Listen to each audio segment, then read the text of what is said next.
Hello दोस्तों, कैसे हैं आप लोग। आपका मेरे यूट्यूब चैनल पुनीत मैथ्स पे बहुत बहुत स्वागत है। जैसा कि अभी कुछ दिन पहले हम लोग ने परम्यूटेशन की सीरीज़ ख़त्म की थी, तो परम्यूटेशन के बाद जो अगला टॉपिक आता है वो कॉम्बिनेशन आता है। ठीक है, कॉम्बिनेशन का मतलब होता है संचय। और कॉम्बिनेशन शुरू करने से पहले मैं चाहूँगा कि आप परम्यूटेशन की क्लास अगर नहीं किए हैं तो परम्यूटेशन की क्लास पहले रिवाइज़ कर लीजिए, फिर आपको कॉम्बिनेशन समझने में दिक्कत नहीं होगी। क्लियर है? ठीक है, तो आइए कॉम्बिनेशन शुरू करने जा रहे हैं। पहले मैं कॉम्बिनेशन के आपको बेसिक प्रिंसिपल बताऊंगा, कॉम्बिनेशन के फॉर्मूले बताऊंगा, उसके बाद कॉम्बिनेशन के ऊपर हम लोग क्वेश्चन करेंगे।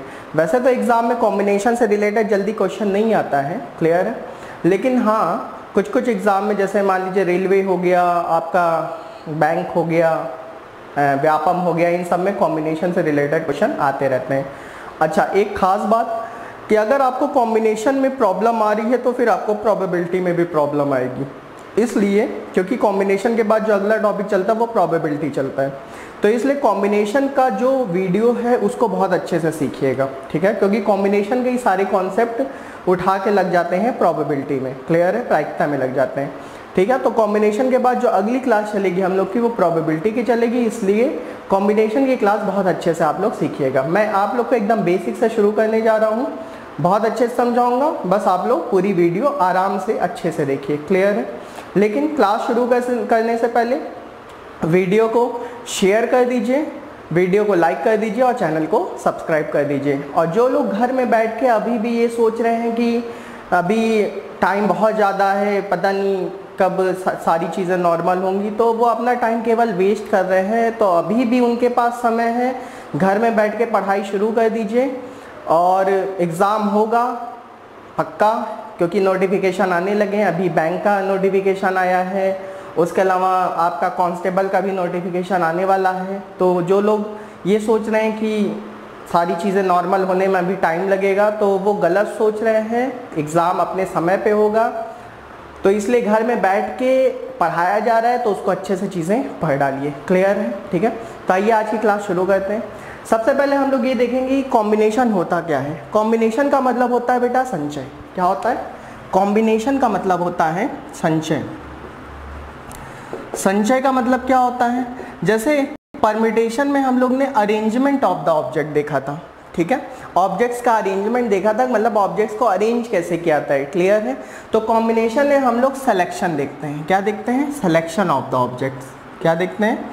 Selection of the object. Clear है? ठीक है, जैसे मान लीजिए किसी क्लास में 5 लोग हैं, ठीक है, और उन 5 में से मान लीजिए मुझे एक लोग को सेलेक्ट करना है। किसी क्लास में 5 लोग हैं, 5 में से एक लोग को सेलेक्ट करना है, तो 5 में से मुझे जिसको सेलेक्ट करना होगा, मान लीजिए मुझे एक बंदे अनिकेत को सेलेक्ट करना है। अगर मुझे अनिकेत को सेलेक्ट करना है तो मैं अनिकेत को ही तो बुलाऊंगा ना, ऐसा तो है नहीं मैं किसी दूसरे बंदे को बुलाऊंगा। तो इसका मतलब उन 5 में से मैंने अनिकेत को क्या कर लिया? सेलेक्ट कर लिया। तो कॉम्बिनेशन में ये बात ध्यान रखिएगा कि कॉम्बिनेशन में कभी अरेंजमेंट का ख्याल नहीं रखा जाता है। ठीक है, कभी वहाँ व्यवस्था नहीं देखी जाती, अरेंजमेंट ख्याल नहीं रखा था, बस वहाँ पे सिलेक्शन की बात देखी जाती है। और सिलेक्शन कैसे किया जाता है कि एक पर्टिकुलर बंदे का अगर मैंने एक बार सिलेक्शन कर लिया तो फिर उसका रिपीटिशन कभी नहीं हो सकता है। उस बंदे का सिलेक्शन एक बार हो गया तो हो गया।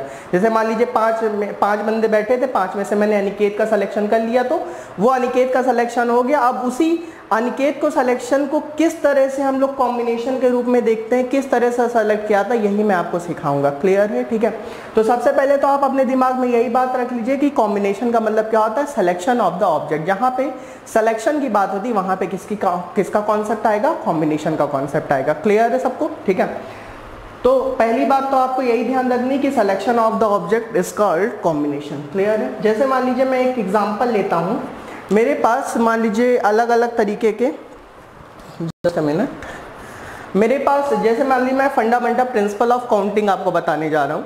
जैसे मान लीजिए मेरे पास 3 अलग अलग तरीके के ऑब्जेक्ट हैं, 3 अलग अलग तरीके के, और जो 3 अलग अलग तरीके के ऑब्जेक्ट हैं उसमें मान लीजिए एक ए है, एक बी है और एक सी है। ठीक है, ए अपने आप में एक अलग ऑब्जेक्ट है, बी अपने आप में एक अलग ऑब्जेक्ट है और सी अपने आप में एक अलग ऑब्जेक्ट है। ठीक है, लिखना हो तो आप लिख सकते हैं एन क्या है? Distinct object. Distinct object, n क्या है? Distinct object. ठीक है, अलग अलग प्रकार की वस्तुएं हैं। क्लियर है? ठीक है, अब ये जो एन जो 3 अलग अलग प्रकार की वस्तुएं ए बी सी, किसी ने हमसे कहा कि एक बार में केवल एक ही ऑब्जेक्ट को सेलेक्ट करना है। आर क्या है?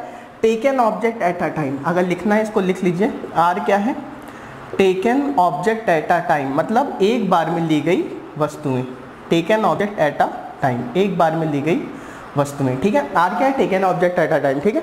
जैसे मान लीजिए मेरे पास 3 अलग अलग ऑब्जेक्ट है, लेकिन एक बार में मुझे एक ही ऑब्जेक्ट को सेलेक्ट करना है, एक ही ऑब्जेक्ट को सेलेक्ट करना है, तो वो मैं कैसे सेलेक्ट करूंगा। पहली बार मान लीजिए मैंने ए को सेलेक्ट कर लिया, ठीक है, क्योंकि एक बार में एक ही ऑब्जेक्ट को सेलेक्ट करना, तो पहली बार मैंने ए को सेलेक्ट कर लिया, फिर दोबारा मैंने बी को सेलेक्ट किया, क्योंकि बेटा ए एक बार सेलेक्ट हो चुका है तो अब ए दोबारा सेलेक्ट नहीं होगा, अगली बार दूसरा ऑब्जेक्ट सेलेक्ट होगा, कौन, बी, अगली बार तीसरा ऑब्जेक्ट सेलेक्ट हो गया, सी। इसका मतलब टोटल नंबर ऑफ यहाँ कॉम्बिनेशन कितने बन गए, 3 बन गए, टोटल नंबर ऑफ जो कॉम्बिनेशन बन गए वो कितने बन गए, 3 बन गए, क्लियर है। अब अगली बार बात हुई, मान लीजिए हमें एक बार में 2-2 ऑब्जेक्ट को सेलेक्ट करना है। अगर मुझे एक बार में 2-2 ऑब्जेक्ट को सेलेक्ट करना है तो मैं क्या करूंगा, पहली बार मैंने ए बी को सेलेक्ट कर लिया, फिर अगली बार में बी सी को सेलेक्ट कर लिया, अगली बार में सी ए को सेलेक्ट कर लिया। अब यहाँ पे जो 2 अलग अलग ऑब्जेक्ट सेलेक्ट करेंगे वो अलग अलग दिखने चाहिए, जैसे ए अपने आप में एक अलग ऑब्जेक्ट है, बी अपने आप में एक अलग ऑब्जेक्ट है, ठीक है। अच्छा, अब कुछ लोग कह रहे हैं क्या ए बी को मैं बी ए नहीं लिख सकता हूँ, नहीं, ए बी को बी ए इसलिए नहीं लिख सकता क्योंकि यहाँ पे अरेंजमेंट की बात नहीं हो रही है, यहाँ पे क्या किसकी बात हो रही है, सिलेक्शन की बात हो रही है, इसलिए मैं यहाँ ए बी को बी ए नहीं लिख सकता हूँ, बी सी को सी बी नहीं लिख सकता हूँ, बी सी मतलब बी सी, ठीक है, सी ए को ए सी नहीं लिख सकता हूँ, ठीक है। तो यहाँ पे भी टोटल नंबर ऑफ सिलेक्शन कितने होगा, जैसे यहाँ पे टोटल नंबर ऑफ सिलेक्शन 3 हुए, तो यहाँ पे भी टोटल नंबर ऑफ सिलेक्शन कितने हो गए, 3 हो गए, क्लियर है, ठीक है। क्योंकि सिलेक्शन का मतलब ही होता है कि क्या एक बार में जिस ऑब्जेक्ट को आपने ले लिया बस उसकी बात खत्म हो गई, क्लियर है, ठीक है। अच्छा, अगली बार मान लीजिए हमसे किसी ने कहा कि एक बार में हमें 3-3 ऑब्जेक्ट को सेलेक्ट करना है। अगर एक बार में 3-3 ऑब्जेक्ट को सेलेक्ट करना है तो मैंने ए बी सी को सेलेक्ट कर लिया। जैसे मान लीजिए किसी ने कहा एक बार में तीनों ऑब्जेक्ट को सेलेक्ट करना, अगर एक बार में तीनों ऑब्जेक्ट सेलेक्ट करना तो पहली बार में मैंने ए बी सी तीनों को एक साथ सेलेक्ट कर लिया, क्लियर है, ठीक है। अब ए बी सी को यहाँ पे सीक्वेंस चेंज नहीं हो सकता है, तो यहाँ पे टोटल नंबर ऑफ सिलेक्शन कितने होगा, 1 हो गया, बात समझ, या टोटल नंबर ऑफ कॉम्बिनेशन कितने होगा, 1 हो गया, बात समझ में आ रही है, ठीक है। जैसे मैंने परम्यूटेशन में आपको बताया था यहाँ पे अरेंजमेंट मतलब कि जो क्रम होता है वो बदलता रहता है, लेकिन कॉम्बिनेशन में ऐसा कुछ नहीं है, क्लियर है, ठीक है। इसको मैं अभी फॉर्मूला बताऊंगा तो फॉर्मूले से भी मैं क्लियर कर दूंगा आपको, ठीक है। यहाँ तक बात समझ में आ गई, ठीक है। चलिए इसको नोट कर लीजिए। अब जो अगली बात हम लोग करने जा रहे हैं वो फॉर्मूले की बात करने जा रहे हैं। अभी यही जो चीज़ मैंने आपको बेसिक प्रिंसिपल से बताई, बेसिक कॉन्सेप्ट यूज करके बताई, इसी बात को मैं अभी आपको बताने जा रहा हूं, जिससे मैं बताने जा रहा हूं क्या नाम है, फॉर्मूले से, ठीक है। तो फॉर्मूले से आइए शुरू करते हैं। जैसे मान लीजिए मेरे पास n अलग अलग तरीके की वस्तुएं हैं, ठीक है, और एक बार में मुझे आर ऑब्जेक्ट लेने, आर ऑब्जेक्ट को क्या करना है, सेलेक्ट करना है, ठीक है। जैसे वहाँ पे मैंने परम्यूटेशन को NPR लिखा था, तो इसको क्या लिखते हैं, NCR लिखते हैं, ठीक है। तो NCR का जो फॉर्मूला होता है वो क्या होता है, factorial n upon factorial n minus r into factorial r, ठीक है। एक तरह से मैं ये भी कह सकता हूँ कि ये जो पूरा होता है ये NPR होता है, ये मैंने पढ़ाया था। अगर NPR को फैक्टोरियल R से डिवाइड कर दीजिए तो NCR आ जाता है, ये भी कहा जा सकता है, ठीक है। तो NCR का फॉर्मूला क्या होता है, factorial n upon factorial n minus r और फैक्टोरियल r, क्लियर है। और फैक्टोरियल के बारे में तो मैंने बताया था, फैक्टोरियल 0 से लेकर फैक्टोरियल 8 तक की वैल्यूज भी लिखवाई थी, याद होगी सबको, क्लियर है, ठीक है। तो NCR का फॉर्मूला हो गया factorial n upon factorial n minus r into factorial r. अच्छा, अभी मैंने आपको बताया था, यहाँ पे मैंने जो एग्जांपल पिछला लिया था उसमें n बराबर 3 लिया था, 3 ऑब्जेक्ट लिए थे। पहली बार मैंने r की वैल्यू 1 ली थी, ठीक है। तो अब यहाँ पे इसी वैल्यू को यहाँ पुट करके मैं आपको दिखाने जा रहा हूँ। जैसे मान लीजिए मैंने 3C1 का, ठीक है, 3C1 का क्या मतलब क्या हो गया, फैक्टोरियल 3 अपॉन 3 में से 1 गया, फैक्टोरियल 2 और फैक्टोरियल 1 नीचे आ जाएगा, ठीक है। फैक्टोरियल 3 की वैल्यू मैंने बता रखी है 6 होती है, फैक्टोरियल 2 वैल्यू 2 होती है, फैक्टोरियल 1 ही होता है, 6/2 देखिए कितना हो गया, 3। देखिए पहले क्वेश्चन का आंसर 3 आ रहा था कि नहीं आ रहा था, बात समझ में आ रही है, ठीक है। इसी तरह अगली बार मैंने n बराबर 3 लिया था और r बराबर क्या लिया था, 2 लिया था, ठीक है। एक बार में 2 ऑब्जेक्ट को सेलेक्ट करा रहे थे, ठीक है। तो यहाँ पे n बराबर 3 r बराबर 2 जब मैंने लिया तो अगर मैं इस फॉर्मूले में रखूँ तो क्या होगा, 3C2 होगा। तो 3C2 का मतलब क्या होगा, फैक्टोरियल 3 अपॉन 3 में से 2 गया, फैक्टोरियल 1 और फैक्टोरियल 2 हो गया, ठीक है। फैक्टोरियल 3 का मतलब 6 होता है, फैक्टोरियल 1 होता है, फैक्टोरियल 2 की वैल्यू 2 होती है, 6/2 कितना हो गया, 3। तो यहाँ पे भी देखिए कितना आंसर आ गया, 3, और अभी भी आया था, बेसिक प्रिंसिपल से भी क्लियर है। इसी तरह मान लीजिए अगली बार मैंने 3 लिया था, n की वैल्यू भी 3 ली थी, r की वैल्यू भी क्या ली थी, 3 ली थी, ठीक है। तो जो फॉर्मूला बनेगा वो क्या बनेगा, 3C3 बनेगा। 3C3 का मतलब क्या हो गया, factorial 3 upon factorial n minus r, 3 - 3 0, factorial 3। Factorial 3 factorial 3 cancel out है, फैक्टोरियल 0 की वैल्यू क्या होती है 1। देखिए जो मैंने अभी बेसिक मेथड यूज करके बताया था वही सारी चीजें आप देखिए इससे भी आ गई, बात समझ में आ रही है, ठीक है। तो वही चीज मैं आपसे कह रहा हूं कि यहाँ पे चाहे आप बेसिक प्रिंसिपल का यूज करके, क्योंकि बेसिक प्रिंसिपल का यूज करके आंसर निकालेंगे तो कभी कभी नंबर ऑफ ऑब्जेक्ट बहुत ज्यादा हो जाएंगे, मान लीजिए 100 ऑब्जेक्ट हो गए, तो बेसिक प्रिंसिपल का यूज करेंगे तो उससे थोड़ी दिक्कत होगी, ठीक है। तो बेसिक प्रिंसिपल का यूज ना करके अगर हम फॉर्मूले का यूज करें, तो अभी इसी फॉर्मूले को मैं थोड़ा सा और ईजी बता दूंगा, ठीक है। फॉर्मूले का यूज करेंगे तो इससे चीजें क्या हो जाएंगी, आसान हो जाएंगी, ठीक है। तो एनसीआर का फॉर्मूला आज के बाद से आपको ध्यान रखना क्या होता है, factorial n upon factorial n minus r और फैक्टोरियल आर। क्लियर है, ठीक है। हटा दो इसको बेटा, चलिए इसका स्क्रीनशॉट ले लीजिए। अगली बात करते हैं। मैं परम्यूटेशन कॉम्बिनेशन इसीलिए पढ़ा रहा हूँ क्योंकि जो आपके स्टेट लेवल के एग्जाम होते हैं या बैंकिंग के एग्जाम होते हैं या रेलवे के एग्जाम होते हैं उसमें परम्यूटेशन कॉम्बिनेशन से रिलेटेड क्वेश्चन आते हैं, और आजकल एसएससी भी परम्यूटेशन कॉम्बिनेशन से रिलेटेड क्वेश्चन पूछने लगा। इसलिए अगर किसी को ये लग रहा है कि ये काम का टॉपिक नहीं है तो ये आपकी बहुत बड़ी गलती है, क्योंकि एक एक नंबर की वहाँ कीमत रहती है, ठीक है। आइए देखते हैं, अगली बात करते हैं। जैसे मान लीजिए मैं यहाँ पे कुछ वैल्यूज आपके सामने निकाल दूँ, NC0, ठीक है। NC0 की वैल्यू क्या होती है, आइए देखते हैं। NC0 की वैल्यू कैसे निकालेंगे, फॉर्मूला वही यूज कर लेते हैं। n की वैल्यू n ही है, r की वैल्यू 0 हो गई है, ठीक है। फॉर्मूला लगाते हैं factorial n upon factorial n minus r, ठीक है, और फैक्टोरियल r। क्लियर है। तो देखिए n में से 0 जाएगा तो n ही बचे, तो 1 कट गया, तो फैक्टोरियल 0 की वैल्यू क्या होती है 1 होती है, तो आंसर फाइनली क्या आ गया 1, ठीक है। इसी तरह NC1 क्या बात करते हैं, तो NC1 की बात करेंगे तो क्या होगा factorial n upon factorial n minus 1 और फैक्टोरियल 1। क्लियर। आप देखिए n और n माइनस 1 में बड़ा कौन है, n बड़ा है, तो n को ओपन कर लेते हैं एक बार। n को ओपन किया तो बाहर क्या आ गया, अंदर क्या आ गया, फैक्टोरियल n माइनस 1 बचा, और यहाँ भी factorial n minus 1 cancel out हो गया, क्या आ गया n आ गया, ठीक है। इसी तरह NCN की बात करें तो NCN के लिए क्या होगा factorial n upon factorial n minus n और फैक्टोरियल n, ठीक है। तो फैक्टोरियल n से factorial n cancel, n minus n 0 होगा, तो यहाँ भी फैक्टोरियल 0 की वैल्यू क्या आती है 1, ठीक है। तो ये बात ध्यान रखिएगा कि NC0 की वैल्यू क्या आती है 1, ठीक है। जैसे मान लीजिए यहाँ 100C0 है तो 100C0 का मतलब क्या होगा 1। NC1 की वैल्यू क्या होगी n होगी, क्लियर है, ठीक है। जैसे यहाँ 200C1 है तो इसका आंसर क्या होगा 200 आएगा, बात समझ में आ रही है। इसी तरह NCN की वैल्यू क्या होगी 1, NCN मतलब 200C 200 कहीं लिखा है तो उसका आंसर क्या होगा 1 होगा, क्लियर है, ठीक है। तो ये सारी बातें भी आपको ध्यान रखनी है, ठीक है, इसको नोट कर लीजिए, ठीक है। NC0 की वैल्यू हमेशा क्या होगी 1 होगी, NC1 की वैल्यू क्या होगी n होगी, NCN की वैल्यू क्या होगी 1 होगी। याद रखेंगे तो चीज़ें थोड़ी सी आसान हो जाएंगी, नहीं याद रखेंगे तो फिर आप निकाल भी सकते हैं, क्योंकि मैंने निकालना आपको बता दिया है, क्लियर, ठीक है। चलिए अगली बात करते हैं, हटा दो इसको, चलिए अगली बात करते हैं। यहाँ पे मैं कुछ आपको, मान लीजिए कुछ लोग कह रहे हैं कि हमें फॉर्मूला भूल जाए, कुछ लोग कह रहे हैं हमें मान लीजिए फॉर्मूला भूल जाए, ठीक है। ये जो मैंने NCR का फॉर्मूला आपको अभी यही बताया था, factorial n upon factorial n minus r और फैक्टोरियल r, क्लियर है, ठीक है। मान लीजिए कुछ लोग कह रहे हैं ये फॉर्मूला हमें भूल जाए, ठीक है, तो उसके लिए भी एक तरीका होता है। क्या तरीका होता है ज़्यादा देखिएगा। मान लीजिए कहीं लिखा है 5C2, ठीक, 5C2 की वैल्यू हमें निकालनी है, ठीक है। तो 5C2 की वैल्यू हम कैसे निकालेंगे ज़रा देखिएगा।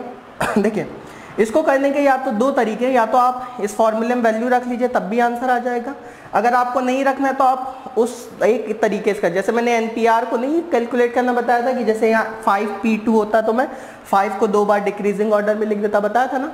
बस वही चीज़ यहाँ भी करेंगे, जैसे 5C2 है, ठीक है, तो पहले 5 को 2 बार डिक्रीजिंग ऑर्डर में लिख लीजिए, कैसे 5 × 4 लिख लिया, 5 को 2 बार डिक्रीजिंग ऑर्डर में लिख लिया, 5 × 4 लिख लिया, डिवाइडेड बाई यहाँ पे जो नीचे नंबर है 2 को ओपन करिए 1 तक, तो नीचे क्या आ जाएगा 2 × 1, clear.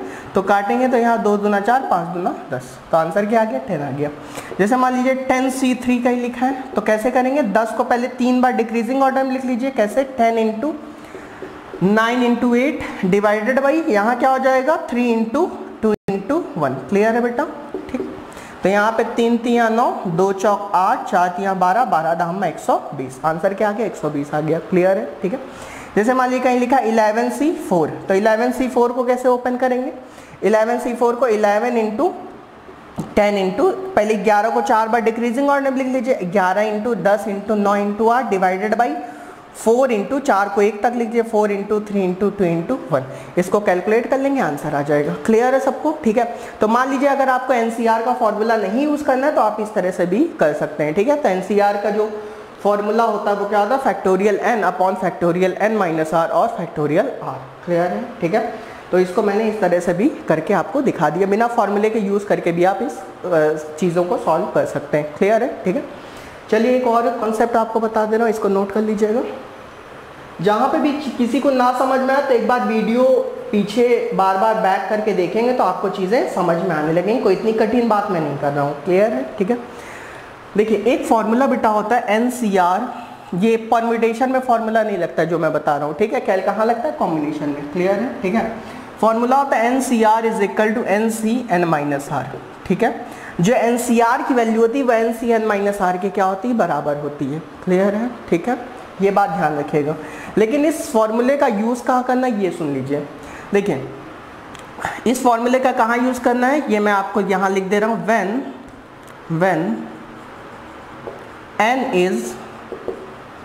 when n is very closest to r। ठीक है। when n is very closest to r मतलब n की वैल्यू जब r के बहुत ज़्यादा पास हो, मतलब n की वैल्यू और r की वैल्यू में बहुत कम का डिफरेंस हो, तब इस फॉर्मूले का यूज़ आप करेंगे तो उससे चीज़ें थोड़ी सी क्या हो जाएंगी? आसान। ठीक है। जैसे मान लीजिए कहीं पे लिखा है 14C12। ठीक है। तो आप बताइए n की वैल्यू यहाँ 14 है, r की वैल्यू 12 है, तो n और r में बस 2 का डिफरेंस है ना। ठीक है। तो आप खुद बताइए कि अगर आप उस तरह से करें जिस तरह से मैंने बताया कि 14 को पहले 12 बार क्या डिक्रीजिंग ऑर्डर में लिखेंगे भाई, अगर उस तरह से मान लीजिए आप इस फॉर्मूले को नहीं लगाएंगे तो आपको क्या करना पड़ेगा? 14 को पहले 12 बार डिक्रीजिंग ऑर्डर में लिखना पड़ेगा। 14 13 11 12 11 10 9 8 7 6 ऐसे लिखना पड़ेगा, नहीं लिखना पड़ेगा। फिर 12 को 1 तक ओपन करना पड़ेगा। तो उस सारे काम से अगर बचना है तो सीधे ही फॉर्मूला लगा लीजिए, क्या? NCr is equal to nCn minus r. Clear है? तो यहाँ पे क्या होगा? n की वैल्यू तो 14 ही है, c तो c है ही, और 14 में से 12 गया, 14 में से 12 गया 2। क्लियर? ठीक है।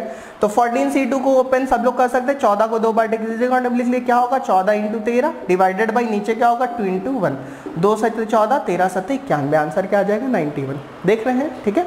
लेकिन ये काम तभी करेंगे, अब ऐसा ना करिएगा कि कहीं पे मान लीजिए लिखा हो 15C3, 15C3 में भी यही काम कर लिए। नहीं, देखिए यहाँ n की वैल्यू 15 है, r की वैल्यू 3 है। ठीक है। तो 15 और 13 में बहुत डिफरेंस होता है। ठीक है। तो ये काम तब किया था जबकि डिफरेंस 1 का हो, 2 का हो, 3 का हो या 4 का हो, मैक्सिमम 4 का डिफरेंस हो, तब तक ये काम कर सकते हैं। ठीक है।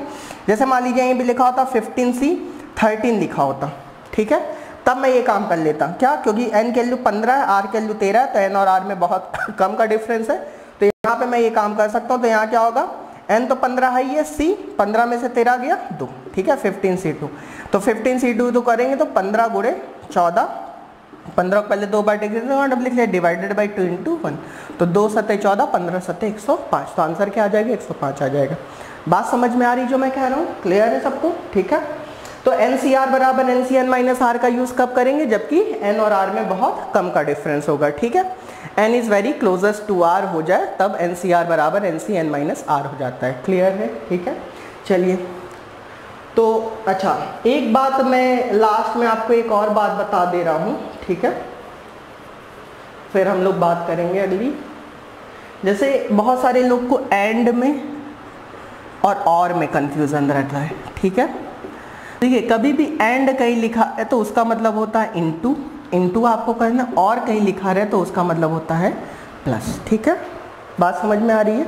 थोड़ा सा मैं इसको और इलेबोरेट कर दे रहा हूँ। एंड का मतलब होता है जब पूरा का पूरा काम एक साथ एक ही समय पर किया जाए। जब पूरा का पूरा काम एक साथ एक ही समय पर किया जाए तो वहां पे किसका कॉन्सेप्ट आता है? एंड का कॉन्सेप्ट आता है। ठीक है। इसका मतलब ये है कि ये एंड जो होता है वो कैसा इवेंट होता है? डिपेंडेंट इवेंट होता है। कैसा इवेंट होता है? डिपेंडेंट। ठीक है।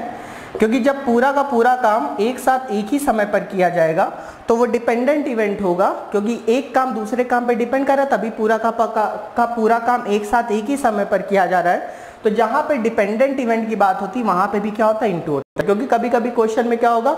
आपको एंड या और नहीं लिखा रहेगा, तो आपको सोचना पड़ेगा कि क्या पूरा का पूरा काम एक साथ एक ही समय पे किया जा रहा है। तो जब पूरा का पूरा काम एक साथ एक ही समय पे किया जा रहा है तो वहाँ इनटू होता है और वो डिपेंडेंट इवेंट होता है। क्लियर है। इसी तरह और का मतलब क्या होता है, प्लस। ठीक है, तो और क्या होता है, इंडिपेंडेंट इवेंट। जब पूरा का पूरा काम अलग अलग समय पे किया जा रहा हो, जब पूरा का पूरा काम अलग अलग समय पे किया जा रहा हो तो वहाँ पे जो कॉन्सेप्ट आता है वो इंडिपेंडेंट इवेंट का आता है। ठीक है, इंडिपेंडेंट इवेंट का मतलब क्या होता है, जैसे मान लीजिए अभी कोई काम था, पहले मैंने कोई काम किया, एक काम किया अलग तरीके से किया, फिर उसी काम को मैंने अलग तरीके से किया, फिर उसी काम को तीसरी बार फिर अलग तरीके से किया, तो उसको कहते हैं इंडिपेंडेंट इवेंट। तो जहाँ पे डिपेंडेंट इवेंट होगा वहाँ पे एंड आएगा, एंड का मतलब होता है इनटू। जहाँ पे इंडिपेंडेंट इवेंट होगा वहाँ पे और आएगा, और का मतलब क्या होता है, प्लस। जब मैं अभी क्वेश्चन कराऊंगा तो आपको और समझा दूंगा। ठीक है, उसके अलावा यहाँ पे एक एटलीस्ट और एटमोस्ट का भी कॉन्सेप्ट आता है, वो भी मैं आगे चल के आपको बताऊंगा। क्लियर है। ठीक है, क्योंकि ये जो एंड और वाला कॉन्सेप्ट है, उसके अलावा एटलीस्ट और एटमोस्ट वाला कॉन्सेप्ट, एटलीस्ट का मतलब होता है कम से कम, एटमोस्ट का मतलब होता है अधिक से अधिक। ठीक है, इस कॉन्सेप्ट का भी अभी आगे चल के यूज आएगा। क्लियर है, यहाँ कॉम्बिनेशन में भी आएगा, उसके अलावा प्रोबेबिलिटी में भी आएगा। तो उस कॉन्सेप्ट को भी जब क्वेश्चन आएगा तो मैं अच्छे से आपको क्लियर कर दूंगा। ठीक है, चलिए हटा दो बेटा इसको, चलिए इसको कर लीजिए। चलिए अब क्वेश्चन शुरू करते हैं, क्वेश्चन पे आ जाते हैं। जैसा कि पहला क्वेश्चन लिखा है, इन how many ways can 2 men be selected out of 13 men। ठीक है, जैसे मान लीजिए कहीं पे 13 लोग हैं, 13 आदमी हैं, 13 में से केवल मुझे 2 लोग का सिलेक्शन करना है, तो वही कह रहा है सिलेक्शन के कितने तरीके होंगे। ठीक है, टोटल आदमी कितने हैं, 13। और आपको ये तो मैंने पहले ही बताया था कि n की वैल्यू या तो r के बराबर होती या तो n की वैल्यू r से बड़ी होती है, ये तो मैंने पहले ही बताया था। ठीक है, तो कहीं पे 13 लोग हैं और 13 में से मुझे 2 लोगों का क्या करना है, सिलेक्शन करना है। ठीक है, अगर कहीं पे 13 लोग हैं इसका मतलब n की वैल्यू बेटा हो गई 13। क्लियर है, और n में से मुझे मतलब 13 में से एक बार में मुझे कितने लोग लेने हैं, 2 लोग लेने, तो r की वैल्यू हो गई 2। ठीक है, अब मुझे सिलेक्शन, नंबर ऑफ सिलेक्शन निकालने हैं। ठीक है, तो यहाँ पे क्या हो जाएगा बेटा, 13C2 हो जाएगा। क्या हो जाएगा, 13C2, क्योंकि फॉर्मूला होता है NCR। ठीक है, तो n की वैल्यू 13 है, r की वैल्यू 13C2 हो जाएगा।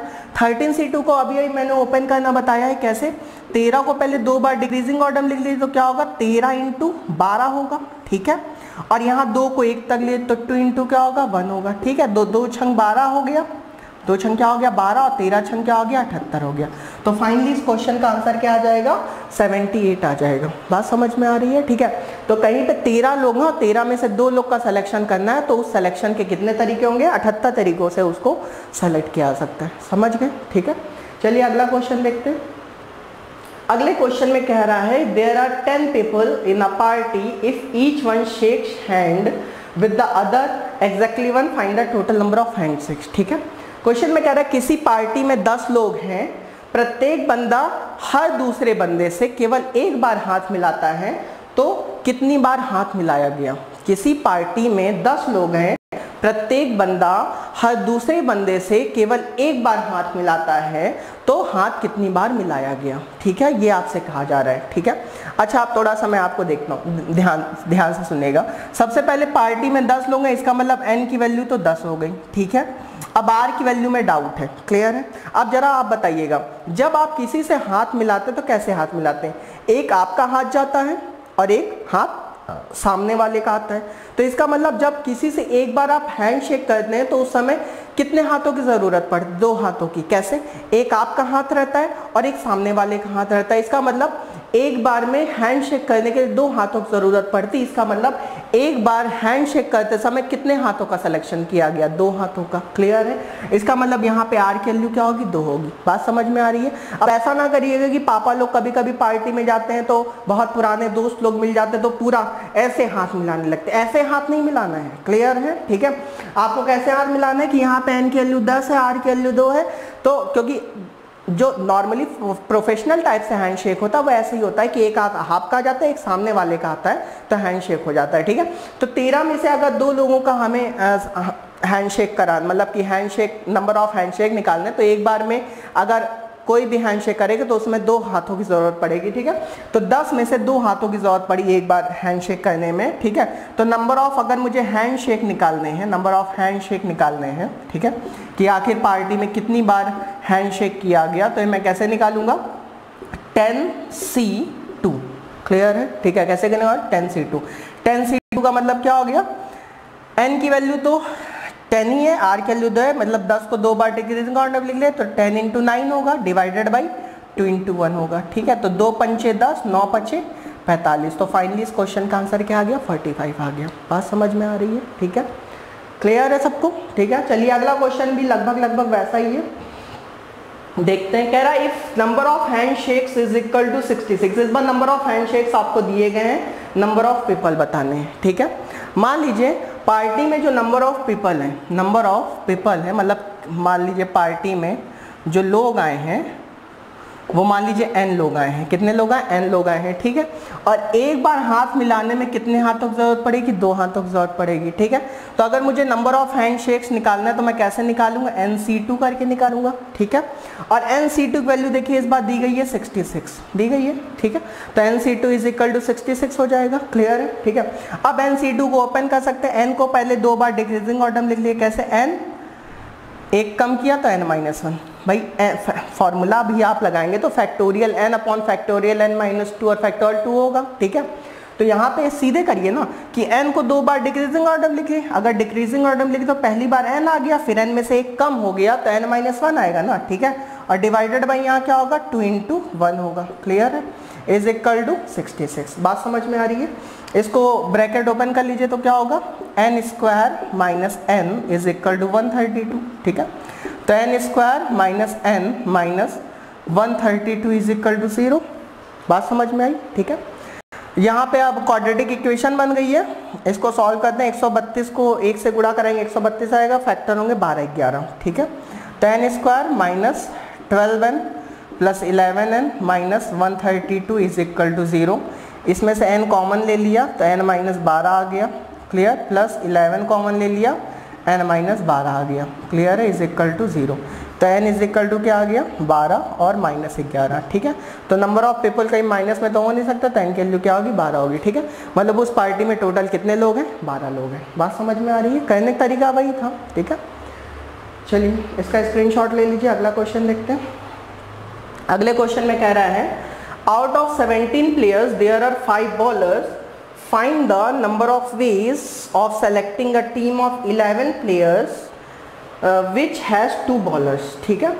हमारे पास 17 खिलाड़ी हैं, ठीक है, हमारे पास 17 खिलाड़ी हैं और 17 खिलाड़ी में से 2 बॉलर हैं, 17 खिलाड़ी में से 2 क्या हैं, बॉलर हैं, ठीक है। क्वेश्चन में कह रहा है हमें 11 लोग की टीम बनानी है और उस 11 की टीम में 2 बॉलर अवश्य होने चाहिए, ठीक है। टोटल 17 लोग हैं, 17 में से 5 बॉलर हैं, ठीक। और हमें टीम बनानी 11 लोग की, क्योंकि भाई क्रिकेट के मैदान में जो एक टीम में उतरते हैं वो 11 ही लोग उतरते हैं ना, ठीक है। 11 लोग की टीम बनानी है, उसमें 2 बॉलर अवश्य होने चाहिए, ये कंडीशन इन्होंने लगा दी है, ठीक है। आइए देखते हैं, कोई दिक्कत नहीं है। सबसे पहले आप ये बताइए, स्टेप बाय स्टेप चलिए। सबसे पहले आप ये बताइए कि टोटल प्लेयर बेटा कितने हैं। टोटल प्लेयर हैं 17 हमारे पास, लेकिन 17 के 17 लोग तो खेलने जाएंगे नहीं मैदान पे, ठीक है भाई। एक्स्ट्रा प्लेयर इसलिए लिए जाते हैं कि मान लीजिए कोई इंजर्ड हो जाए, तो उस समय अगला प्लेयर आके खेल लेगा, ठीक है। जैसे मान लीजिए इंडियन टीम ऑस्ट्रेलिया खेलने गई और मान लीजिए 11 प्लेयर ले गए और कोई इंजर्ड हो गया, तो ऐसा थोड़ी ना होगा कि तुरंत फोन जाएगा इंडिया से एक को और भेज दो, ठीक है भाई। इसलिए थोड़े एक्स्ट्रा प्लेयर ले जाए जाते हैं, ठीक है। तो यहाँ टोटल प्लेयर है 17 और 17 में से आपको पता है 17 प्लेयर में से कुछ हैं बैट्समैन, क्लियर है, कुछ हैं बैट्समैन और कुछ हैं बॉलर, ठीक है। आप बताइए बॉलर कितने बेटा, बॉलर है 5, ठीक है। अगर 17 में से 5 बॉलर हैं शुरुआत में तो बैट्समैन पक्का कितने होंगे, 17 में से 5 गया 12 बैट्समैन होंगे। बात समझ में आ रही है, ठीक है।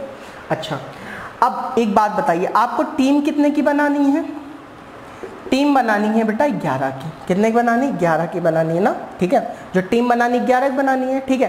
अच्छा क्वेश्चन में कह रहा है कि जो 11 की टीम बनी उसमें कितने बॉलर अवश्य होने चाहिए, 2 बॉलर अवश्य होने चाहिए। अगर 2 बॉलर अवश्य होने चाहिए इसका मतलब बॉलर हैं 5, लेकिन 5 में से कल मुझे कितने बॉलर का सिलेक्शन करना है, 2 बॉलर का। तो बेटा जो बॉलर का सिलेक्शन होगा, 2 बॉलर का सिलेक्शन होगा, वो बॉलर में से ही तो होगा ना, बैट्समैन में से थोड़ी ना होगा, ठीक है। अगर बॉलर में से ही बॉलर का सिलेक्शन होगा, इसका मतलब 5 में से हमें 2 बॉलर सेलेक्ट करने, तो क्या होगा 5C2 हो जाएगा, क्योंकि 5 बॉलर थे, 5 में से 2 बॉलर सेलेक्ट करने 11 की टीम में, तो 5C2 हो गया। तो बताइए अभी टीम में केवल 11 में से कितने लोग आए हैं, 2 लोग आए। अगर 11 में से 2 लोग आए हैं तो अभी भी कितने लोग बाकी, 9 लोग बाकी हैं। तो जो 9 लोग होंगे पक्का वो कौन होंगे, बैट्समैन होंगे। अगर वो 9 लोग बैट्समैन होंगे तो बैट्समैन है 12, और 12 में से कितने बैट्समैन लेने, 9 लेने, तो 12C9 हो जाएगा। ठीक है। अच्छा अब बताइए ये जो पूरा काम हुआ ये एक साथ एक ही समय पे हुआ, इसका मतलब बीच में यहाँ क्या लगेगा, इनटू लगेगा। ठीक है। अब इसको सॉल्व करने का तरीका देखिए क्या होगा। आंसर आ चुका है 12C9 इंटू 5C2। अब आइए इसको सॉल्व भी करते हैं। ठीक है, यहाँ पे सॉल्व कर लेते हैं। 12C9 को मैं NCR is equal to NCN माइनस R भी तो लिख सकता हूँ ना। ठीक है, क्योंकि 12 और 9 में कम का डिफरेंस है। ठीक है, तो यहाँ पे 12C3 भी मैं लिख सकता हूँ। 12 में से 9 गया, कितना बचा, 3। ठीक है, 12C3 हो गया, क्लियर है। इंटू 5C2 तो है ये। ठीक है भाई, इस यहाँ पे फॉर्मूले का यूज हुआ, NCR बराबर NCN माइनस R बताया था ना। ठीक है, तो यहाँ पे 12C3 को अगर ओपन करेंगे तो 12 को 3 बार डिक्रीजिंग ऑर्डर में लिखते हैं, 12 गुणे 11 गुणे 10 डिवाइडेड बाई 3 इंटू 2 इंटू 1। ठीक है, इसी तरह यहाँ पे 5 को 2 बार डिक्रीजिंग ऑर्डर में लिख लीजिए, तो क्या होगा 5 into 4 divided by 2 into 1। Clear है सबको। तो देखिए 2 दूना 4, ये 4 कट गया। ठीक है, 3 चौक 12। ठीक है, यहाँ कितना हो गया, 11 पचे 55, 55 चौक 220, और 1 0 और लगा दिए, तो आंसर क्या आ गया 2200। ठीक है, तो सिलेक्शन कितने तरीके होंगे, 2200। ठीक है, 2200 तरीकों से इस टीम का सिलेक्शन किया जा सकता है। बात समझ में आ रही सबको। मैंने कुछ किया नहीं भाई, टोटल प्लेयर थे 17 में से बैट्समैन कितने थे 12, बॉलर 5 थे, बैट्समैन कितने होंगे 17 में से 5 गया 12। लेकिन जो टीम हमें बनानी थी वो 11 बना दी। 11 टीम में हमें बॉलर कितने लेने, 2। तो बॉलर का सिलेक्शन बॉलर में से ही होगा, तो 5 में से 2 बॉलर का सिलेक्शन कितने तरीकों से हो, 5C2, और 5C2 बॉलर हो गए, 5 में से 2, इसका मतलब 11 में से 2 लोग आ चुके हैं, तो बचे कितने 9 लोग। पक्का वो 9 लोग कौन होंगे, बैट्समैन होंगे, तो 12C9। और यहाँ पे NCR बराबर NCN माइनस R लगा दिया है। ठीक है, तो इस क्वेश्चन का जो आंसर है वो 2200 है। ठीक है।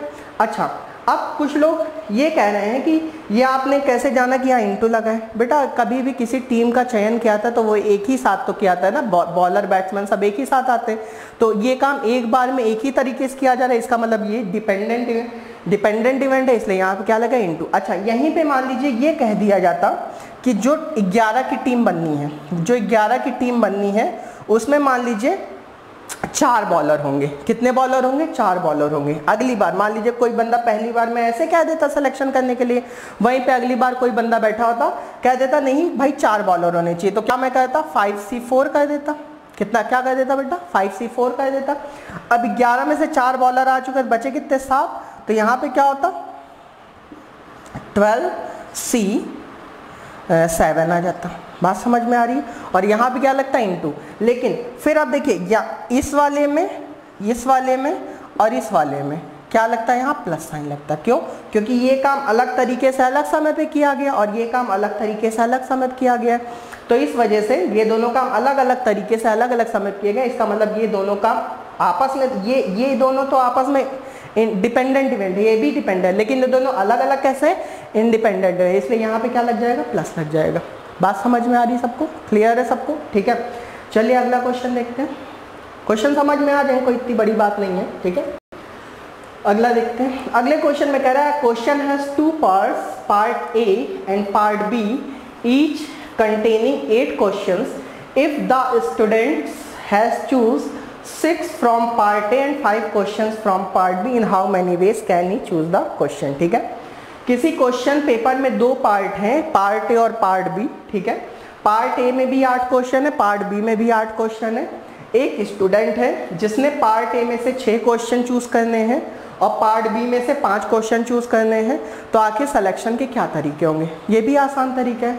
सबसे पहले देखिए ये पार्ट ए है, पार्ट ए में कितने क्वेश्चन है बेटा 8, पार्ट बी में भी कितने क्वेश्चन है 8। ठीक है, लेकिन जो स्टूडेंट को सेलेक्ट करना है पहले वाले पार्ट में से वो कितने सेलेक्ट करने हैं, 6 सेलेक्ट करने हैं, और दूसरे वाले पार्ट में से 5 क्वेश्चन सेलेक्ट करने हैं। ठीक है, तो यहाँ पे क्या हो जाएगा, पहले वाले पार्ट में से 8 में से 6 क्वेश्चन सेलेक्ट करने क्या तरीका होगा, 8C6, और बी पार्ट में से 5 क्वेश्चन सेलेक्ट करने क्या तरीका होगा, 8C5। क्लियर है, इन दोनों क्या कर दीजिए इनटू, क्योंकि भाई जो पेपर होगा वो एक बार में एक ही तरीके से तो दिया जा रहा होगा ना, इसका मतलब ये दोनों डिपेंडेंट है, इसका मतलब यहाँ पे भी क्या होगा, इनटू होगा। ठीक है, अब यहाँ पे अगर सॉल्व करना है तो वही NCR बराबर NCN माइनस R लगा लीजिए, तो यहाँ क्या होगा 8C2 हो जाएगा, क्योंकि 8 में 6 गया 2 इंटू यहाँ क्या होगा 8C3 हो जाएगा। ठीक है, तो 8 को पहले 2 बार डिक्रीजिंग ऑर्डर लिख रहे तो 8 इंटू 7 होगा, डिवाइडेड बाई 2 इंटू 1 होगा, इंटू यहाँ क्या होगा बेटा, 8 को 3 बार डिक्रीजिंग ऑर्डर लिख रहे 8 इंटू 7 इंटू 6 होगा, डिवाइडेड बाई 3 इंटू 2 इंटू 1 होगा। ठीक है, ये 2 चौक 8 हो गया, यहाँ पे 6 से 6 कटा, यहाँ पे 56 हो गया, 8 सत्ते 56। क्लियर, और यहाँ पे 7 चौक 28। ठीक है, तो 56 गुणे 28 कर लीजिए। ठीक है, तो 56 गुणे 28 अगर करा जाए तो आइए देख लेते हैं 56 गुणे 28 करके। 8 छंग 48 का 8 हो गया, हासिल 4। ठीक है, 8 पंच 40, 6 दूना 12, 40 12 52, 52 4 56, 56 का 6 हो गया, हासिल 5 आ गया, 5 दूना 10, 10 5 15। ठीक है, तो आंसर क्या हो गया 1568। ठीक है, तो इस क्वेश्चन का जो आंसर आ जाएगा वो क्या आ जाएगा बेटा 1568 आ जाएगा। क्लियर है सबको। ठीक है, क्वेश्चन कोई कठिन नहीं था, लेकिन हाँ इस तरह से करना होगा। ठीक है, बात समझ में आ गई। ठीक है, पहला जो टाइप था वो मतलब पहला जो पार्ट था उसमें भी 8 क्वेश्चन थे, और जो अगला पार्ट था उसमें भी 8 क्वेश्चन थे।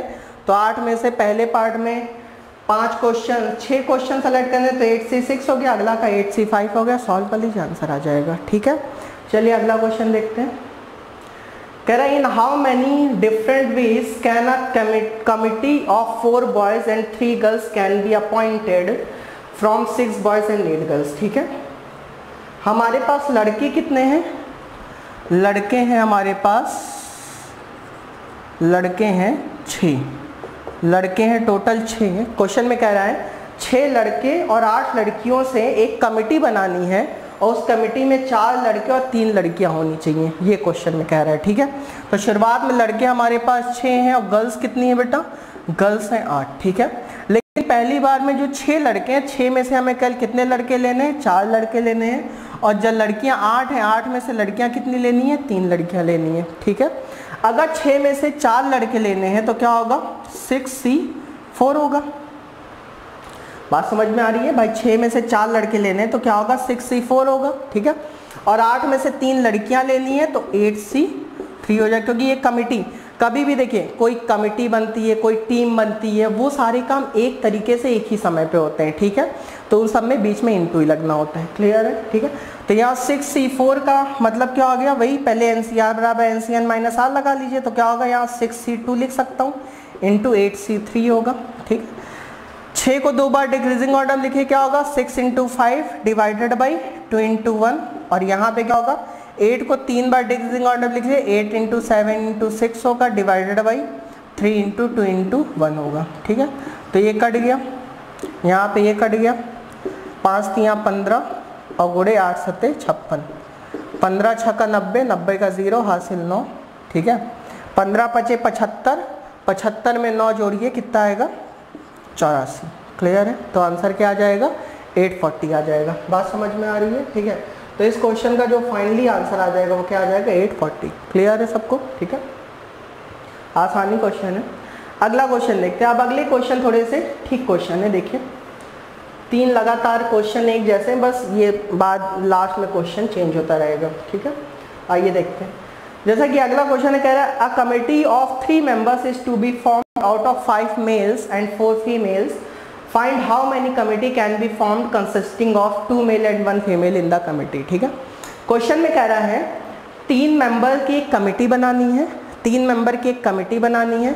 हमारे पास 5 मेल और 4 फीमेल हैं, 5 पुरुष और 4 महिलाओं से 3 सदस्यों की एक समिति बनानी है। ठीक है, तो समिति बनाने क्या तरीके होंगे, जबकि समिति में 2 पुरुष और 1 महिला अवश्य होने चाहिए, 2 पुरुष और 1 महिला अवश्य होने चाहिए, ये क्वेश्चन में कह रहा है। ठीक है, आइए देखते हैं। सबसे पहले देखिए हमारे पास मेल कितने हैं, शुरुआत में 5। ठीक है, और फीमेल कितनी है 4। ठीक है, लेकिन जो कमिटी हमें बनानी बेटा, जो कमिटी बनानी है, कमिटी जो बनानी है, कमिटी में हमें कितने लोग रखने, 3 लोग रखने, ठीक है। और क्वेश्चन में कह रहा है इन 5 में से कमिटी में कितने मेल होने चाहिए, 2 मेल होने चाहिए, और फीमेल कितनी होनी चाहिए, 1 फीमेल होनी चाहिए, ठीक है। अगर हमें 3 लोग की कमेटी बनानी है, पुरुषों और महिलाओं से, और क्वेश्चन में कह रहा है जो मेल 5 हो उसमें 5 में से केवल 2 मेल होने चाहिए, तो 5 में से 2 मेल होने क्या तरीके होंगे, 5C2 होगा, क्योंकि मेल का सिलेक्शन मेल में से होगा, ठीक है। और 4 में से 1 फीमेल लेनी है तो 4C1 हो जाएगा, ठीक है। और यहाँ देखिए बीच में एंड लिखा, इसीलिए यहाँ पे क्या आ जाएगा, इंटू आ जाएगा। वैसे भी कमिटी बन रही है इसलिए कैसा साइन आएगा, इंटू साइन आएगा, ठीक है।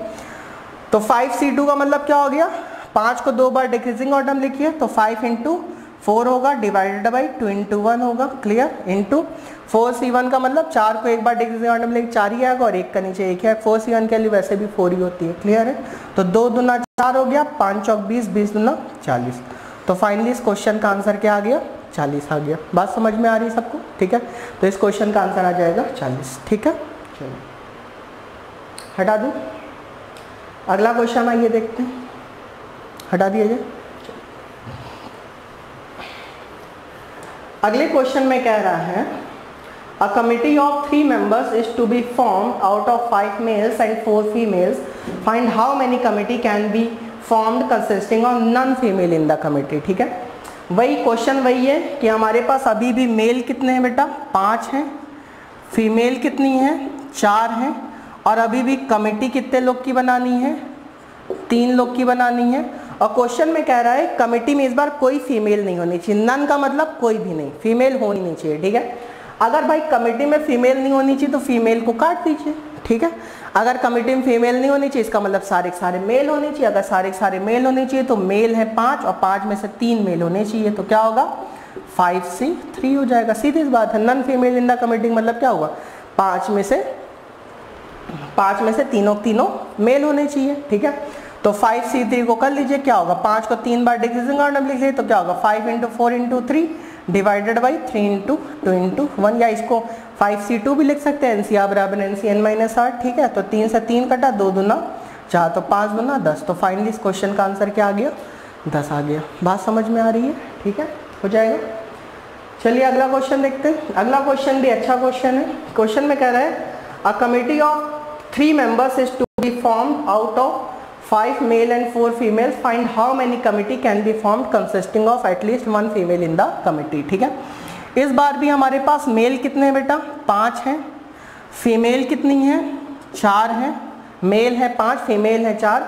अभी भी हमें कमिटी कितने लोग की बनानी है, कमिटी अभी भी हमें 3 लोग की बनानी है, लेकिन क्वेश्चन में देखिए यहाँ पे कह रहा है एटलीस्ट 1 फीमेल। यही बात आपको समझने वाली है। शुरुआत में मैंने कहा भी था कि अभी एटलीस्ट का एक कॉन्सेप्ट आएगा, ठीक है। अब एटलीस्ट का मतलब क्या होता है पहले ये देख लीजिए, फिर मैं आगे की बात करूँगा। देखिए एटलीस्ट का मतलब होता है कम से कम, एटलीस्ट का मतलब होता है कम से कम। कम से कम का मतलब क्या हुआ कि कम से कम 1 फीमेल तो होनी चाहिए, ठीक है। कहने का मतलब ये है कि कभी भी एटलीस्ट लिखा रहे तो आपको मिनिमम टू मैक्सिमम जाना है। मिनिमम टू मैक्सिमम का मतलब क्या हुआ कि जैसे यहाँ पे एटलीस्ट 1 लिखा है तो कम से कम 1 फीमेल तो होनी ही चाहिए, ठीक है। उसके अलावा यहाँ कमेटी में आपको देखना है 3 लोग लेने, मतलब कमेटी में मैक्सिमम कितने लोग हो सकते हैं, 3। इसका मतलब ये हुआ कि कम से कम 1 फीमेल तो हो ही सकती है, उसके अलावा 2 फीमेल भी हो सकती है, उसके अलावा 3 फीमेल भी हो सकती है। मतलब यहाँ 3 केस बनेंगे। कितने केस बनेंगे, 3 केस। कौन सा, पहले 1 फीमेल के साथ बनेगा, 1 फीमेल 2 मेल, ठीक है। फिर 2 फीमेल 1 मेल, फिर 3 की 3 फीमेल 0 मेल। बात समझ में आ रही, 3 केस बनेंगे, ठीक है। तो एटलीस्ट का मतलब आप आज के बाद से ध्यान कर लीजिए कि कम से कम का मतलब क्या होता है, मिनिमम टू मैक्सिमम। मतलब एटलीस्ट में जो भी नंबर लिखा रहेगा वहां से स्टार्ट करके, जैसे मान लीजिए एटलीस्ट 2 लिखा होता तो मैं क्या करता कि कम से कम 2 फीमेल लेता या फिर 3 फीमेल लेता, लेकिन यहाँ कम से कम एटलीस्ट 1 लिखा है तो मुझे 1 फीमेल भी लेनी पड़ेगी, 2 फीमेल भी लेनी पड़ेगी और 3 फीमेल भी लेनी पड़ेगी। बात समझ में आ रही है, ठीक है। अच्छा, इसी का भाई एक होता है बेटा एटमोस्ट, इसी का एक भाई होता है, क्या होता है, एटमोस्ट, ठीक है। एटमोस्ट का मतलब होता है अधिक से अधिक। क्या होता है, अधिक से अधिक। एटमोस्ट का मतलब होता है अधिक से अधिक। अधिक से अधिक का मतलब होता है maximum to minimum, maximum to minimum. और मिनिमम में कहाँ तक आना है, 0 तक, ठीक है। जैसे मान लीजिए यहीं पे लिखा होता है at most 3 female in the committee. क्या लिखा होता है, at most 3 female in the committee, मतलब कमेटी में अधिक से अधिक 3 फीमेल हो सकती। तब मैं जानती हूँ क्या करता, कि 3 फीमेल भी लेता, उसके अलावा 3 के बाद डिक्रीजिंग ऑर्डर में आऊँ 2 फीमेल भी लेता, एक फीमेल भी लेता और 0 फीमेल भी लेता। ठीक है, तो एटलीस्ट में जो एटलीस्ट में नंबर लिखा रहेगा वहां से स्टार्ट करके कमिटी में मैक्सिमम कितने लोग हो सकते हैं वहां तक जाना है। जैसे 1 लिखा है तो 1 से 2, 2 से 3, और एटमोस्ट में क्या होगा, मैक्सिमम टू मिनिमम, मतलब कि अगर एटमोस्ट में 3 फीमेल मान लो, 2 फीमेल सपोज दैट लिखा होता तो 2 फीमेल भी लेते, 1 फीमेल भी लेते और 0 फीमेल भी लेते। बात समझ में आ रही है? ठीक है, अभी करके दिखाऊंगा तो आपको और अच्छे समझ में आ जाएगा। तो एटलीस्ट एटमोस्ट का कॉन्सेप्ट थोड़ा समझ में आ गया। ठीक है, अभी जब इसके ऊपर क्वेश्चन कराएंगे तो और क्लियर हो जाएगा। ठीक है, इसको नोट कर लीजिए, तो इसको हटा दो, फिर क्वेश्चन कराऊंगा। ठीक है, और इसको करने का एक डायरेक्ट तरीका बता दूंगा मैं। ठीक है, देखिए, तो यहाँ पे चलिए मैं शुरू करता हूँ। पहले मैं यहाँ पे पहले पूरा अच्छे से करके दिखा रहा हूँ, पूरा करके दिखा रहा हूँ, जिससे आपका कॉन्सेप्ट क्लियर। फिर इसका डायरेक्ट तरीका भी एक बता दूँ। ठीक है, तो नंबर ऑफ यहाँ पे मुझे सिलेक्शन देखने हैं, नंबर ऑफ सिलेक्शन देखने, तो नंबर ऑफ सिलेक्शन देखिए कैसे देखेंगे। ठीक है, क्वेश्चन में लिखा है at least 1 female in the committee. ठीक है, कमिटी में एटलीस्ट 1 फीमेल होनी चाहिए, मतलब कम से कम 1 फीमेल होनी चाहिए। ठीक है, तो 4 फीमेल है, पहली बार में मैंने 4 में से 1 फीमेल ले ली। ठीक है, अगर 4 में से 1 फीमेल ले ली तो आप बताइए कमिटी में है 3 लोग, तो अभी भी 3 में से 1 ही बंदा तो आया है ना, 2 लोग अभी बचे, तो पक्का जो बचे होंगे वो कौन होंगे, 2 मेल होंगे। ठीक है, तो 5 में से 2 मेल ले लिए। ठीक है, ये काम पूरा एक साथ एक ही समय किया, इसलिए इंटू साइन लगेगा। बात समझ में आ रही है? ठीक है, अब 4 में से 1 ले ली, और मैंने कहा था एटलीस्ट का मतलब था मिनिमम टू मैक्सिमम। 4 में से 1 ले ली, तो अगली बार 4 में से 2 लेंगे, तो 4C2 यहाँ हो जाएगा, इंटू कमिटी में 3 लोग होने, 3 में से 2 लोग आ चुके, बचे कितने, 1, जो 1 होगा वो कौन होगा, मेल होगा, तो यहाँ क्या होगा, 5C1 हो जाएगा। क्लियर है? ठीक है, इसी तरह अब कम से कम 1 फीमेल आ गई, 2 फीमेल भी आ गई, लेकिन मैक्सिमम तो 3 है ना, कमिटी में 3 लोग आ सकते हैं, इसका मतलब हमें 3 की 3 फीमेल भी लेनी पड़ेंगे। इसका मतलब यहाँ क्या होगा, 4C3 इंटू 5C0 हो जाएगा। बात समझ में आ रही है? और देखिए ये वाला काम, ये वाला काम, ये वाला काम, ये काम अलग तरीके से हुआ है, ये काम अलग तरीके से, ये काम, इसका मतलब इन सब के बीच में कैसा साइन लगेगा, प्लस साइन लग जाएगा। बात समझ में आ रही सबको?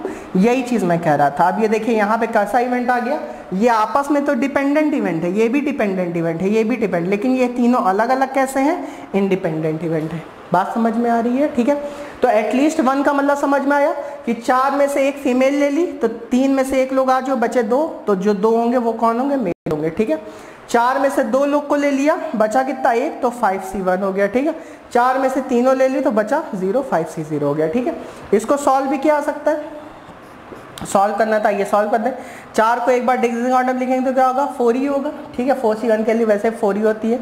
यहाँ 5C2 क्या होगा, 5 को 2 बार डिक्रीजिंग ऑर्डर में, 5 × 4 डिवाइडेड बाई 2 × 1। ठीक है, प्लस यहाँ क्या, 4 को 2 बार डिक्रीजिंग ऑर्डर लिखिए, 4 × 3 होगा, क्लियर है, डिवाइडेड बाई 2 × 1 इंटू 5C1 के लिए 5 ही होगी, प्लस 4C3 को 4C1 भी लिख सकते हैं ना, 4C1, क्योंकि NCR बराबर NCN में है, तो यहाँ 4C1 के लिए 4 ही होगी। बात समझ में आ रही है? और ये 5C0 1 ही हो जाएगा। क्लियर है? ठीक है, तो यहाँ सॉल्व कर लेते हैं। 2 दूना क्या हो गया, 4, 5 चौक 20, 20 दूना 40, 2 दूना 4, 5 दिया 15, 15 दूना 30, और यहाँ 4, तो आंसर क्या आ गया, 74। तो इसका मतलब इस क्वेश्चन का आंसर जो आ गया वो क्या आ गया, 74 आ गया। ठीक है, तो at least 1 female in the committee का मतलब अब आपको समझ में आ गया होगा। क्लियर है सबको? ठीक है, तो ये बात ध्यान रखना कि एटलीस्ट 1 लिखा है, इसका मतलब 1 फीमेल भी हो सकती है, एक के अलावा 2 फीमेल के साथ भी एक बनेगा, और एक के बाद 3 फीमेल और 0 मेल के साथ भी बनेगा। ठीक है, अच्छा, इसी क्वेश्चन को मान लीजिए मुझे डायरेक्ट करना है, इसको नोट कर लिया होगा। ठीक है, इसका स्क्रीनशॉट ले लीजिए।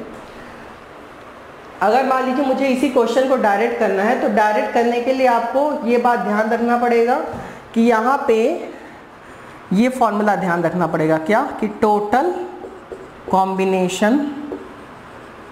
Combination is equal to at least, और एटलीस्ट 1 ही होना चाहिए, 2, 3 में एक फॉर्मूला नहीं चलेगा। ठीक है, एटलीस्ट 1 प्लस नन। ठीक है, ये बात ध्यान रखिए। ठीक है, तो मुझे एटलीस्ट 1 का आंसर निकालना है, तो टोटल कॉम्बिनेशन देखिए कैसे करेंगे। ठीक है, आप बताइए यहाँ टोटल कितने लोग हैं, 5, 4, 9 लोग हैं, 9 लोग हैं। ठीक है, और 9 में से कितने लोग की कमिटी बना है, 3। ठीक है, तो टोटल कॉम्बिनेशन 9 लोग हैं, 9 में से 3 लोग का सिलेक्शन करना है, तो क्या होगा, 9C3 हो जाएगा, is equal to at least 1 plus none. None का मतलब क्या है, क्वेश्चन में कह रहा है at least 1 female in the committee होनी चाहिए, आप पढ़ लीजिए कोई फीमेल नहीं होनी चाहिए, ठीक है। क्वेश्चन में कह रहा है कि कम से कम एक फीमेल होनी चाहिए, आप कह रहे कोई फीमेल नहीं होनी चाहिए। अगर कोई फीमेल नहीं होनी चाहिए मतलब सारे सारे मेल होने चाहिए। तो मेल है 5 और 5 में से 3 मेल सेलेक्ट करने क्या देंगे 5C3, ठीक है।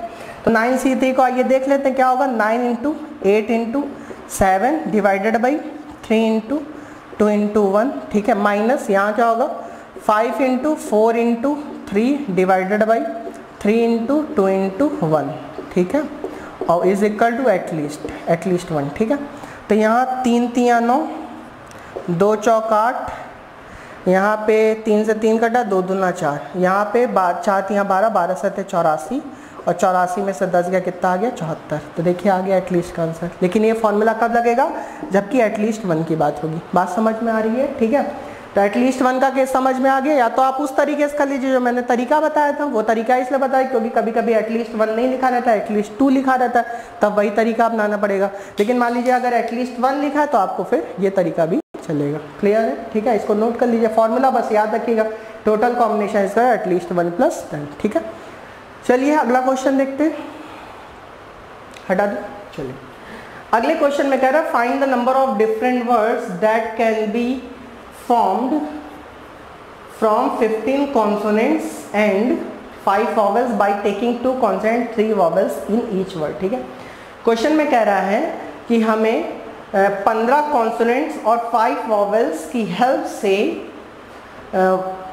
से 3 वर्ड्स का taking 2 consonant 3 vowels in each word ना, ठीक है। हाँ, तो हमें 15 कॉन्सोनेंट और 5 वॉवेल्स की हेल्प से वर्ड बनाने हैं, ठीक है। और उस वर्ड में 2 कॉन्सोनेंट और 3 वॉवेल पक्का होने चाहिए, ठीक है। बात समझ आ रही है। क्वेश्चन में कह रहा है हमारे पास कॉन्सोनेंट कितने शुरुआत में 15, वॉवेल्स कितने हैं 5, ठीक है। लेकिन जो कॉन्सोनेंट है 15, उसमें 15 का यूज नहीं करना, हमें क्या कितने कॉन्सोनेंट का यूज करना है 2 कॉन्सोनेंट का यूज करना है, ठीक है। और जो वॉवेल्स 5 है तो वर्ड्स बनाते समय सारे 5 वॉवेल्स का यूज नहीं करना, कितने वॉवेल्स का यूज करना है 3 वॉवेल्स का यूज करना है, ठीक है।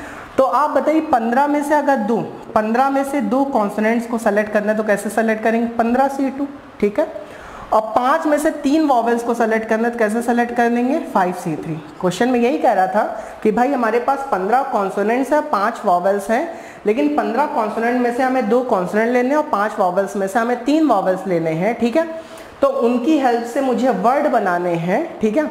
और जो वर्ड बनाने उस वर्ड में 2 कॉन्सोनेंट 3 वॉवेल्स होने चाहिए। अच्छा, अब कुछ लोग कहते हैं यही हो गया इसका आंसर नहीं हुआ बेटा। देखिए यहाँ 15 में से केवल 2 लोग का भी सिलेक्शन हुआ है और 5 में से 3 वॉवेल्स का केवल अभी सिलेक्शन हुआ है। और आपको पता है जब वर्ड्स बनाने होते हैं तो आप बताइए 2 कॉन्सोनेंट और 3 वॉवेल से जो वर्ड बनेगा उसमें 5 लेटर होंगे। इसका मतलब इन 5 लेटर को अरेंज भी तो करना होगा ना। तो 5 लेटर को जो अरेंज करने का तरीका होगा वो क्या होगा फैक्टोरियल 5, क्योंकि यहाँ 5 हो गए, 4 यहाँ 3 यहाँ 2। कहने का मतलब ये यहाँ परम्यूटेशन भी लगेगा और यहाँ कॉम्बिनेशन लगेगा। पहले हम लोग कॉम्बिनेशन की हेल्प से 15 में से 2 कॉन्सोनेंट्स का सिलेक्शन कर लेंगे, 5 में से 3 वॉवेल्स का सिलेक्शन कर लेंगे। जब सिलेक्शन हो जाएगा फिर उसको अरेंज भी करना होगा। और अरेंज कैसे करेंगे परम्यूटेशन की हेल्प से करेंगे, क्योंकि हमारे पास जो शब्द बनना है उसमें 2 कॉन्सोनेंट 3 वॉवेल मतलब टोटल 5 लेटर का यूज करना है ना। तो 5 लेटर को अरेंज करने क्या तरीका होगा फैक्टोरियल 5, ठीक है। तो 15C2 को करते सॉल्व, ठीक है। तो क्या होगा 15 × 14 डिवाइडेड बाई 2 × 1, क्लियर है। 5C3 करेंगे तो 5 × 4 × 3 डिवाइडेड बाई बेटा 3 × 2 × 1। और फैक्टोरियल 5 की वैल्यू क्या होती है 120 ना, ये तो होती है भाई 5 चौक 20 20, ठीक है 120 होती है, ठीक है। तो इसको सॉल्व कर लीजिए। 15 2 7 14, इधर 3 से 3 कटा, 2 दूना 4, क्लियर। 15 7 105 गुणे 5 दूना 10, ठीक, इंटू 120, ठीक है। इसको सॉल्व कर लीजिए, इसको मल्टीप्लाई कर लीजिए 12 को 105 से। 12 पंचे 60, 12 पंचे 60, 60 का 0 हासिल 6, 12 एकम 12, ठीक है। और 2 0 और लगा दीजिए, जो बचे 0 है ना। 12 को 105 से मल्टीप्लाई किया तो 12 पंचे 60, ठीक है। और 12 एकम 12 और ये 2 0, तो आंसर क्या है 1,26,000। इसका मतलब इस तरह के कितने शब्द बनाए जा सकते हैं 1,26,000 शब्द बनाए जा सकते हैं, ठीक है। उसके अलावा मैंने कॉम्बिनेशन में काफ़ी चीज़ें आपको बता दी हैं, क्लियर है। कॉम्बिनेशन में काफ़ी चीज़ें मैंने बता दी। कॉम्बिनेशन में इसी तरीके क्वेश्चन आएंगे, ठीक है, इसका स्क्रीनशॉट ले लीजिए। कॉम्बिनेशन में इसी तरीके क्वेश्चन आएंगे और कोई डाउट होता है किसी क्वेश्चन में तो आप ग्रुप में उसको डाल सकते हैं, वहाँ पे आपको सोल्यूशन मिल जाएगा। क्लियर? तो मोस्ट प्रोबेबली कल से हम लोग जो शुरू करेंगे वो प्रोबेबिलिटी शुरू करेंगे, ठीक है। और प्रोबेबिलिटी के बाद हम लोग जो शुरू करेंगे वो इनइक्वालिटी शुरू करेंगे। इनइक्वालिटी बैंकिंग का टॉपिक है, लेकिन आजकल एसएससी भी पूछ रहा है, और इनइक्वालिटी अगर आप करना सीख जाएंगे तो उससे चीज़ें थोड़ी सी आसान हो जाएंगी, ठीक है। तो इनइक्वालिटी भी हम लोग शुरू करेंगे, ठीक है। तो पहले हम लोग प्रोबेबिलिटी कल से शुरू करेंगे, फिर अगर कॉम्बिनेशन में कुछ क्वेश्चन और भी होंगे तो मैं कल करा के प्रोबेबिलिटी तुरंत शुरू कर दूंगा, फिर हम लोग इनइक्वालिटी शुरू करेंगे, ठीक है। इनइक्वालिटी टॉपिक आपका रीजनिंग में भी आता, मैथ्स में भी आता। मैथ्स में एसएससी जल्दी नहीं पूछता है, लेकिन बैंकिंग में पूछा आता है, लेकिन अब एसएससी पूछने लगा है तो इसलिए इनइक्वालिटी भी हम लोग पढ़ डालेंगे। क्लियर है? ठीक है। और उसके बाद फिर और भी टॉपिक चलते रहेंगे। क्लियर? तो अभी कुछ दिनों से क्लास नहीं हो पा रही थी, लेकिन अब कोशिश करूँगा कि रेगुलर क्लास हो। क्लियर है? वीडियोस आप लोग देखते रहिए, वीडियो को लाइक करिए, शेयर करिए, चैनल को सब्सक्राइब करिए, ज़्यादा से ज़्यादा लोगों तक पहुँचाइए। आज के लिए इतना ही। Okay, thank you so much.